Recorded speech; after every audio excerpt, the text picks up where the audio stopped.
Hello guys, it's WildLilHorse, and on this channel of That Xbox Game, I'm going to be playing my brand new game that I have recently just released. It is a web-based game. It's got it's similar to that of Guitar Hero. I wanted to just make a game like that. This is my first type of, learning my way into computer programming and stuff with the use of machine learning and stuff like that. Now some of this has used some ChatGPT, but like I designed the actual game in terms of the actual the graphics. All the art should be designed. It's designed by me.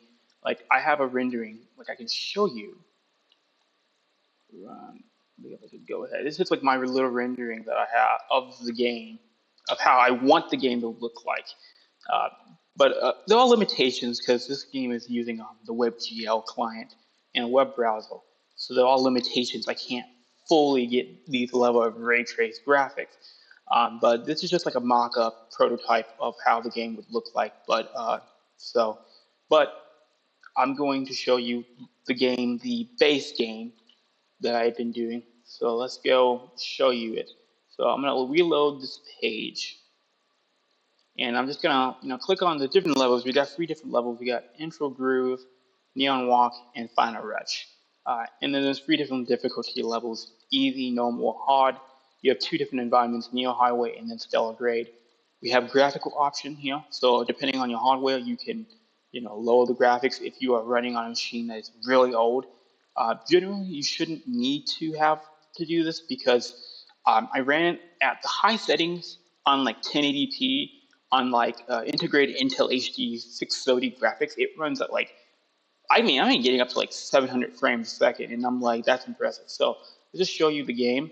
You just use the keys as you can see on here, and it's gonna tell you, with hit detection, and it's got points, and you can the game is pretty short, and it's gonna tell you okay, A, D, B, C, D. So you got accuracy level. You got some nice stuff like there. And then we can go to Neon Walk, which if I restart the game, which we have to restart every time we want to do that.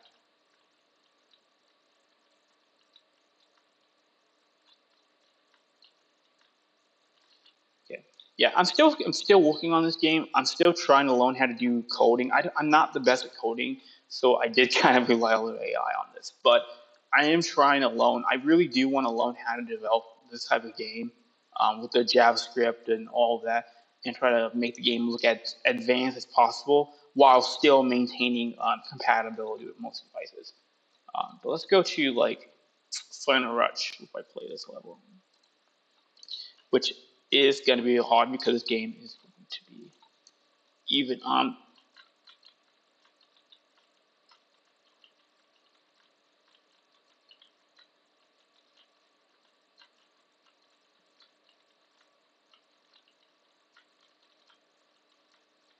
Yeah, so I got like a 75% accuracy. But we have different things. I can change the environment a little bit by doing this, which will give me. I'm gonna go back to the original level. Let me just show you. And as you can tell, we're getting ridiculous frame rates here.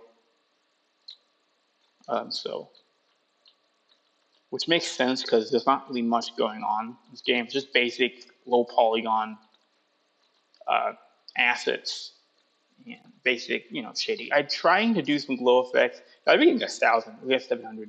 Yeah, but if I show you my task manager, now keep in mind I do have a lot of tabs in Chrome, so my memory uses may look really high, but graphically we're only using a 1.92 gigabytes of video memory, less than that, really, and that's probably just because of the YouTube videos I have in here. And if you could ignore my CPU utilization, I'm actually running some other programs in the background.